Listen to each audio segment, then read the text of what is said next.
उत्तर प्रदेश के उन्नाव में मुआवजे को लेकर किसानों में आक्रोश। किसान संगठन के अध्यक्ष अजय अनमोल ने किसानों से वार्ता की। हम आपको बता दें, कानपुर लखनऊ राजमार्ग 6 लेन रोड निर्माण कार्य शुरू होना है, जिसमें कानपुर से उन्नाव को जोड़ने में रिंग रोड बनाया जाना है, जो उन्नाव के सिकंदरपुर सरोसी विकास खंड के कुछ गांवों की भूमि अधिग्रहण कर रहा है, जिसका मुआवजा कम मिलने को लेकर आज किसानों ने रोतापुर में किसान नेता अजय अनमोल से मीटिंग की। देखें खास रिपोर्ट।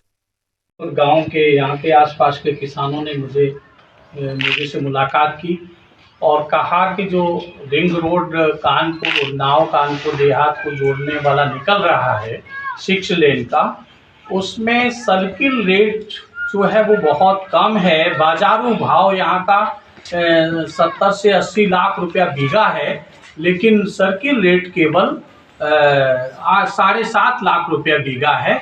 उसकी वजह से जो सरकार का मंशा है, पार्लियामेंट में जो नया कानून बना है, उसका मंशा तो ये है कि किसान को सर्किल रेट का या बाजार भाव का 4 गुना मिलना चाहिए, लेकिन सर्किल रेट 2017 से बढ़ा ही नहीं है।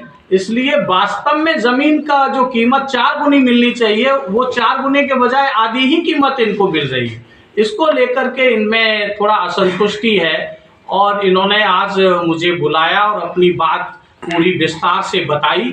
और मैंने भी ये महसूस किया है कि ये तो बड़ी दुर्भाग्यपूर्ण बात है कि जब भारत की संसद की मंशा ये है, बड़े संघर्ष करने से ये नया कानून बना है और उसका मंशा ये है कि किसान को उसकी ज़मीन की कीमत 4 गुनी मिले, और यहाँ उसको सर्किल रेट के गड़बड़ झाले के कारण से उसे केवल आधी कीमत मिल रही है, तो बड़ा दुर्भाग्यपूर्ण है। इस पर सरकार को विचार करना चाहिए और यहाँ के जिलाधिकारी महोदय से आपके माध्यम से मैं निवेदन करना चाहता हूँ, सरकार से निवेदन करना चाहता हूँ, भारत सरकार से निवेदन करना चाहता हूँ कि वो सर्किल रेट को दोबारा से बढ़ाए, महंगाई के अनुसार सर्किल रेट को बढ़ाए और इसका पूरा लाभ जो सरकार का मंशा है कि किसान को उसकी ज़मीन की 4 गुनी कीमत मिले, तो वो मिलना चाहिए।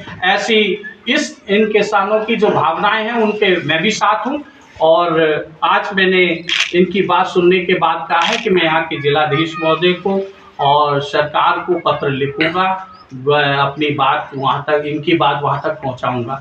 ये मैंने आश्वासन दिया। जैसा कि आपके द्वारा देखा गया है कि विगत पिछले वर्षों में सन्नीसराय गांव में यूपीएसआई डीसी के द्वारा यही प्रकरण आया था, उसमें आपने काफ़ी सहयोग किया था। तो आज की इस मीटिंग में क्या निर्णय यहाँ पे लिया गया? आज तो केवल हम मिले हैं, इनकी बात हमने सुनी है, और ट्रांसगंगा सिटी में भी ये था कि एक अन्यायपूर्ण ढंग से उनकी ज़मीन ली गई थी, तो मेरे नेतृत्व में एक बहुत बड़ा आंदोलन देश का हुआ था, और उसके बाद देश के अधिग्रहण की जो पॉलिसी है वो भी बदली गई थी और उनको दोबारा कंपनसेशन भी दिया गया था। तो वो मसला अलग था।